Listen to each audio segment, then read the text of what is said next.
Next है स्वर के भेद। स्वर के निम्नलिखित 3 भेद हैं: ह्रस्व स्वर, दीर्घ स्वर और प्लुत स्वर। सबसे कम समय में उच्चारण किए जाने वाले स्वर जो सबसे कम समय में बोले जाते हैं उन्हें ह्रस्व स्वर कहते हैं, जैसे अ, ई, उ, ऋ। ये सबसे कम समय में उच्चारण किए जाते हैं। दीर्घ स्वर क्या होते हैं? उच्चारण में ह्रस्व से दुगना समय लेने वाले, जैसे आ, ई, उ, ए, ओ। तो इसमें ह्रस्व स्वर से दुगना समय लग रहा है उच्चारण करते हुए, तो ये दीर्घ स्वर हैं। प्लुत स्वर क्या होते हैं? उच्चारण में ह्रस्व से तिगुना समय लेने वाले स्वर, इसका चिन्ह है जैसे ओम, तो इसमें तिगुना समय लग रहा है ओम बोलते हुए, तो ये प्लुत स्वर कहलाते हैं। उसके बाद है अनुस्वार। अनुस्वार क्या होते हैं? इसका उच्चारण नाक से होता है। ये न या म के समान होता है। जो भी वर्ड हम शब्द बोलते हैं, जो हमारी नाक से ध्वनि निकलती है, चाहे वो हम ना बोलें या माँ बोलें, वो होते हैं अनुस्वार शब्द, जैसे चंदा, शंख, रंग आदि। तो इसका नाक से उच्चारण हो रहा है, इसीलिए इसे अनुस्वार शब्द कहते हैं। उसके बाद है अनुनासिक। इसमें चंद्र बिंदु भी कहते हैं। इसका उच्चारण नाक और मुंह दोनों से होता है, जैसे दांत, आँख, आंचल आदि। इसमें दांत, मुँह, नाक और मुंह दोनों से उच्चारण हो रहा है, तो ये हैं अनुनासिक शब्द। उसके बाद है विसर्ग। इसका प्रयोग अधिकांशतः संस्कृत के तत्सम शब्दों में होता है।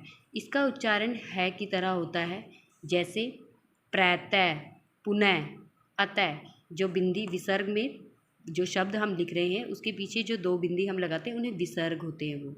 तो जब हम प्रत्यय लिखते हैं तो उसके पीछे विसर्ग लगता है, पुनः उसके पीछे विसर्ग लगाया जाता है, अतः।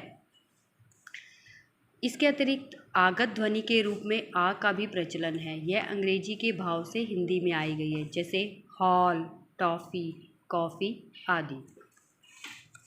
स्वरों की मात्राएं। स्वर, उनकी मात्राएं। स्वर है ए की कोई मात्रा नहीं होती।